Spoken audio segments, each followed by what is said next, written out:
Okay, guys, I'm here again, and excuse me, I'm wearing the same shirt as yesterday. Wasn't really that dirty, and I just needed to throw something on real quick for this video, so I guess I should tackle another conspiracy that's going around right now. Now, I'm not going to debunk it or anything like that. Obviously, there's more information that needs to come out first before we can actually, disregard any theory entirely, but I'm always very skeptical of any theory. So, specifically, we're going to talk about the Secret Service's response. I have talked about before what I think about the JFK assassination. And I came to the conclusion that more than likely it was an actual situation where the CIA knew about Lee Harvey Oswald but didn't think he was an actual threat, and that he ended up getting into a position to shoot JFK, and there was no conspiracy there, except for afterwards, the CIA was so worried about being disbanded or defunded for the failure that they ended up trying to kind of cover up their own incompetence. That's my personal theory on it. And I think we're going to see something kind of similar now. But the United States Secret Service is not the one who investigates it. And this comes from Dan Bongino, a former Secret Service agent who is now a political commentator. He worked with the Secret Service for 12 years. And he basically said that Secret Service came in after the shooting, secured the crime scene, and then let the FBI have it. And then the FBI is the one to investigate, because if the Secret Service did it, they would investigate themselves and then found that they did nothing wrong. You know, that. Or he basically said that they wouldn't necessarily do that, but it's to prevent them from doing that, which makes sense to me. Even if it was the most honest people in the world, there would be some people who are like kind of panicky about it. Excuse me, I just ate some spicy food again, so a little bit clogged up. Anyways, so two theories that went through. One, and I'll put a video of it for the cover picture of this video, okay? There is that theory that the two snipers that were on the roof, the counter snipers that were there to protect the president, it looks from the video that they're scoped into their rifles and that they see the target, and that they allowed the target to actually fire first before they fired. Now, I want to make something clear. And this is a little bit of an appeal to authority kind of situation. But I was talking to a former Spetsnaz agent, okay? This guy, he's a moderator for a Discord server I'm in, and we know he's legit. He's too knowledgeable, and he provided too much evidence. Basically, this Spetsnaz guy, he has it out for Russia.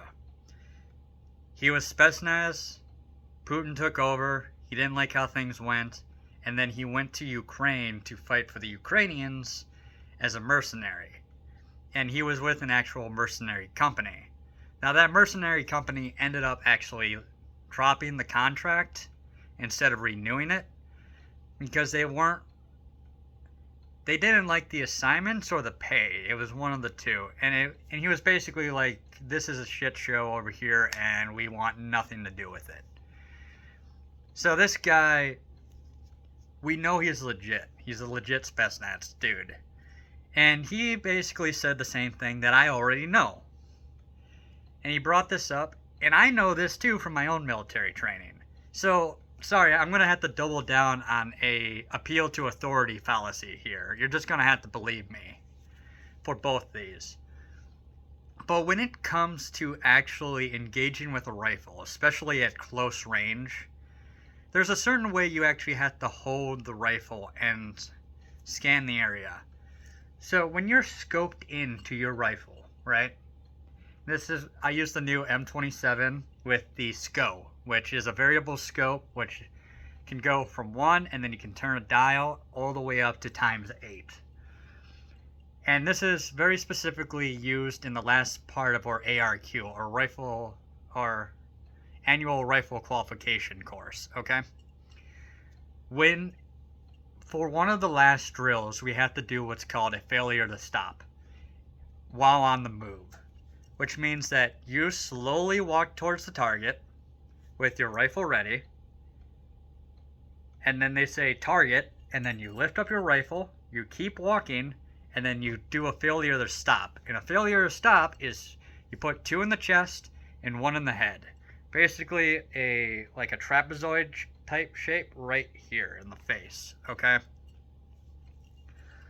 And they tell us that when we're all moving, because there's anywhere between like 20 to 50 people on that line slowly moving towards targets and firing live ammunition, they tell us, keep both eyes open. You can be in your rifle, you can turn it down to ×1 or ×2, however you like it, and you can be in that scope, but you can't get buried into it. You have to be able to be aware of your surroundings. You have to see everything around you. So you have to keep both eyes open, one eye in the scope and one eye in the other eye, which is obviously not in the scope, to be able to see the guy to the left of you. And then you don't get ahead of that dude, because if you get ahead of that dude, you could accidentally shoot him. Or if he gets ahead if he gets ahead of you, you can shoot him. If you get ahead of him, he could shoot you. So when that sniper is on that roof and it looks like he's in a scope, that doesn't really mean anything, as much as like a lot of people are saying on the internet. I'm not going to name names. There are people who are pointing this out and saying, this might be part of a conspiracy, but they're not saying. A lot of commentators are just saying that's kind of weird, and they want to know exactly what's going on, and I'm just kind of explaining what might be happening here. That guy is in his scope, looking through the scope, and then he's scanning the area. Slowly, you go back, slightly up, back, slightly down, back, and you scan every inch. But you don't want to just be stuck in that scope because you missed the bigger picture. And it's a real pain in the ass to actually be able to be in an 8x scope and scanning the area at close range with your other eye, because this eye is going to end up being at 8 times and this is just going to be at normal times, and that is very, very disorientating if you haven't done it a lot. And honestly, I haven't done it a super ton, because while I'm on the range, usually it's stationary shots. It's only those 2 drills. We start walking for this failure to stop, and we shoot. We run back. We do it a second time. We start off with a dry run, so we only do that moving drill where we're actually walking towards the target as we're firing 3 times. So for the rest of the range, I'm usually just in that scope because I'm shooting the target and I'm not worried about, being shot back by a paper target, okay? I do try to get some practice in with it, but, that's not the only thing we're trying to do. So that guy being in his scope doesn't mean he actually sees the target. Now, the other part of the conspiracy is that there are videos and witness testimony of people going up to the cops and saying, hey, there's a guy on that roof. I just saw him climb the roof. He just went between the buildings. I see him crawling right there. It looks like he has a rifle. And the police not acting, or the Secret Service not acting fast enough, not getting Trump off the stage. Now, from different witness testimony, one guy said that it was like 2 or 3 minutes that he was pointing at this guy. Another guy said that the police were informed and he could see the police running around actually talking to people, trying to find a way to get onto the roof.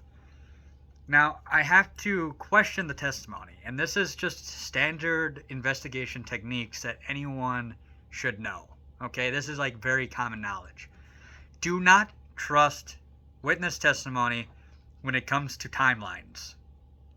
Just because the guy says it's 2.5 minutes since he saw the guy starting to climb the roof to when he actually shot doesn't mean it was actually 2.5 minutes.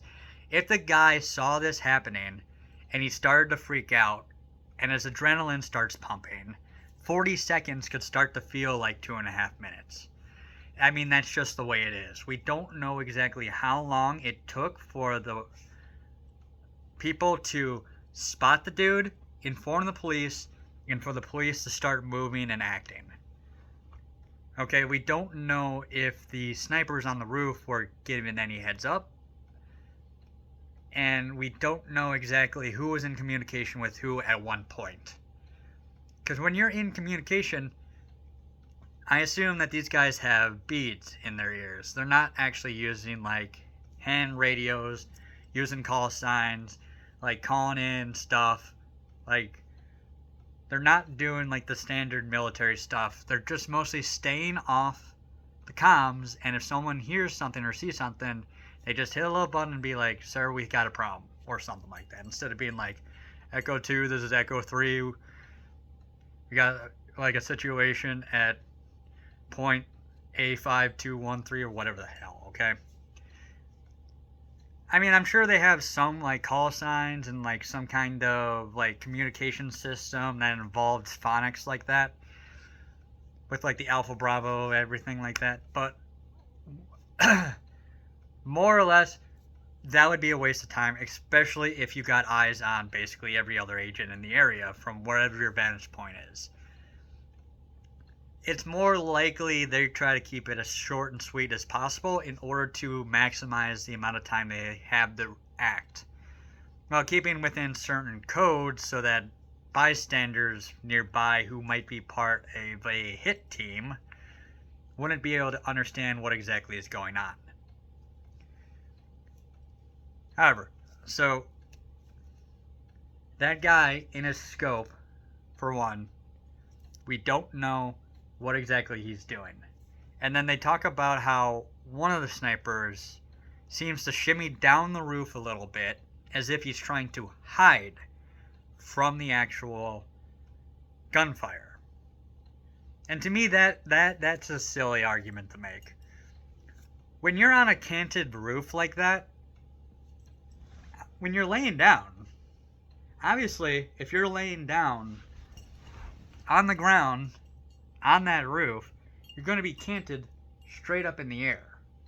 So you have to position yourself to get that rifle up a little bit, maybe even above your shoulder just a tiny bit. I mean, he still had it braced. It seemed to be fine. And then he was kind of on a little platform. When he's shimmying down, he could just be readjusting himself to get that rifle butt down further or up higher in order to get it on target. Because he might have been looking, he might have been looking at the ground, like kind of scanning the ground. So when he shimmies down the roof, he would be moving like that, right? So his rifle would be pointing up a little bit more, going from pointing at the ground where you would expect there to be, you know, some crazed gunman just sprinting towards the stage with a pistol. Because remember, that actually happened to Donald Trump. I think last year or sometime this year, I don't exactly remember. It might have been when he was still president. Don't quote me on it. But there was a situation where someone ran towards the stage with a pistol. So he might have been looking at the ground, scanning the actual crowd, looking for someone who seemed to be out of place. It's called looking for the discrepancies. You're looking for the things that are out of the ordinary. People who are acting a little bit erratic. People who are not acting how you would expect a casual, like, a casual rally goer, to look like. So when he shimmies down the roof, he's canting his rifle upwards so he can see onto the other roof across the way. Meanwhile, the sniper that was sitting in his, like, in the crouching position, he's on a swivel, and he can scan the roofs, and he can scan the ground, and he can scan the sky, and he can basically go anywhere. Way better than that sniper on that's laying down is. But that sniper, they can't both be on their knees, because if they are, well, they would both be making themselves a bigger target, and they would be ending up in a position where they could both be shot and killed. Now, the guy laying on the ground would be the spotter. So, he's not necessarily the one who takes the shot. He is looking, and he finds the dude, gets in a good position, finds the dude, and says, he's over there,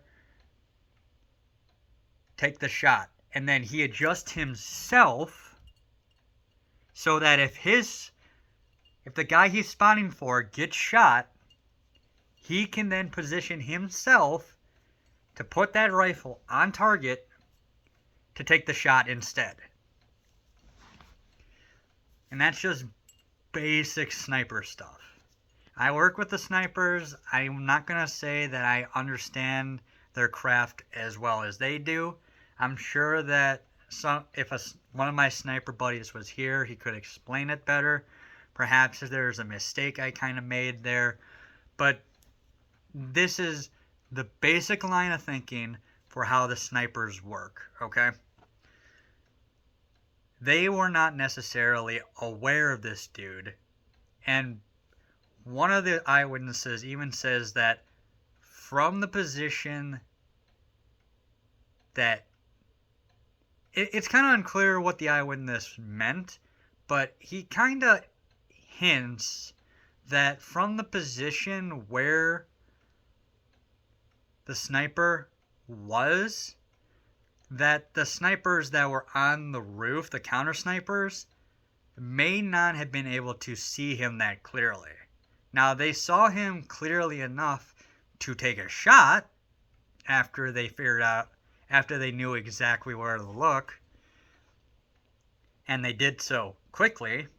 The guy had gotten off round 5 shots, and then they found him, and then they took him out. It's kind of hard to tell if the guy shot the 5 shots and then he started to reload or something, because there's a pause, and then there's 3 to 5 more shots, which in my opinion, the guy had a .22 rifle, a 5-clip magazine. I mean, it would be a clip, I guess, but the rifles I use that are like that, and you can put a little clip in, you can, like we used at camp, you can load in the round individually, but the rifle actually came with a clip that you could put into it that we weren't provided on the range, but that was for an actual, lever action rifle. Based on the actual shots, I assume this guy had a .22, based on different people who listened to the shots, like the quartering, a silenced .22, supersonic, small capacity magazine. Cannot guarantee that, but he got off around 5 shots. There's a pause, which he could have been reloading or trying to see where the president had gone. And then there's another series of shots, which seems to have been the actual counter snipers taking him out. Now, we don't know how many times the actual perpetrator was shot, but they shot him enough to make sure that they knew for sure that dude was never going to see anything ever again. So, I mean, I'm just kind of going over this, and there's just not enough information to say that there's any conspiracy here. And the fact that we have the chief of the United States Secret Service saying that she wanted 30% female recruits by 2030 tells me that she was kind of a DEI focused. She's kind of a DEI focused manager, and she is more worried about making things more diverse than making it more effective. Because diversity to the left is effectiveness. And this woman was appointed by Joe Biden, and she worked at like a Doritos factory as a manager. And she was some kind of security, and then she got promoted above her pay grade, I think. And then a lot of people were making fun of the females. And even if, like, the one female who couldn't get the pistol into the holster, and you could make the argument that, well, she's supposed to be a bullet shield. She's not necessarily supposed to shoot the target. That's the sniper's job, or the guy with the freaking heavy body armor. Her job is just to get shot in place of the president, to jump in front of the bullet. Therein lies the problem. The president is 6'3", and that woman is at most probably like 5'8", 5'10". I mean, you kind of want people big enough to actually cover the dude with their body, and thick enough where the bullet would be slowed down enough that if it went straight through them, it would lose enough energy to not hurt the president. And in theory, they would also be wearing ballistic vests. Honestly, I'm completely okay with female Secret Service members as long as they meet standards. They remind me of, like, the female characters from Final Fantasy VII, for example, like Cissnei or Elena. And Elena's kind of a joke character in that, but later on in the story, she gets a lot better. These are basically secret agents working for the Shinra Corporation. But as long as they're that badass as, like, in that video game, fine. But a lot of females are not as badass as a character in a video game. I'm just saying, man. And there were a lot of female Secret Service agents. Not saying it's a factor, but the fact that the female chief of the Secret Service was talking more about making the service diverse instead of effective, and the fact that a sniper managed to shoot the President of the United States tells me that there was some kind of failing and some kind of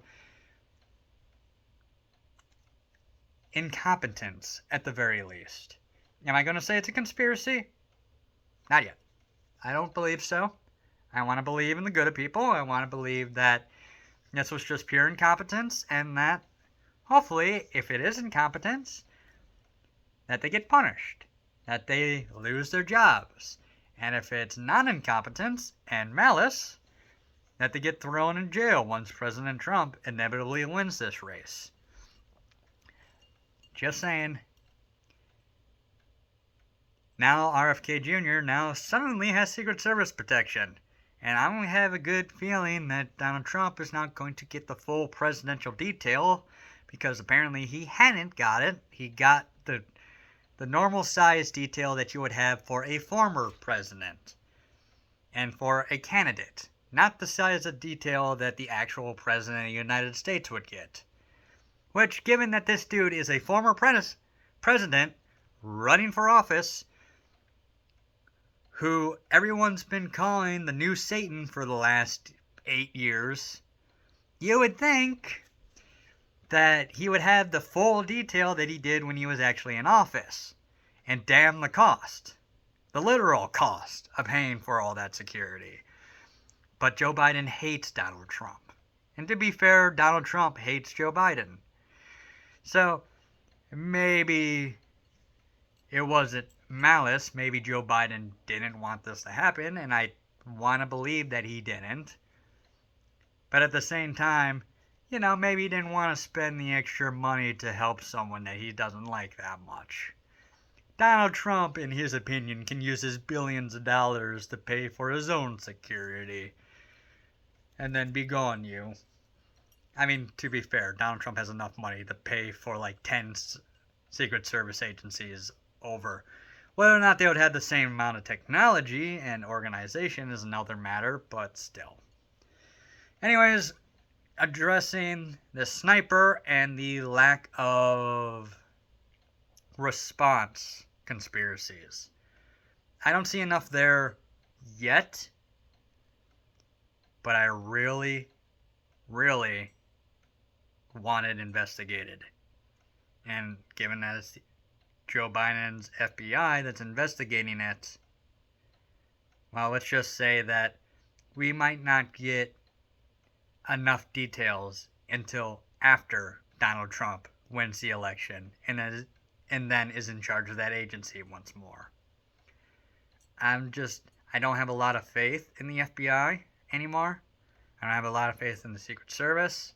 Definitely don't have a lot of faith in the DHS or the CIA or the IRS or the ATF or basically any government agency. Which sucks because I am part of a government agency, but yeah, I'm a reservist. I'm just a dude doing his 9 to 5 day to day. So, I mean, what do I know, right?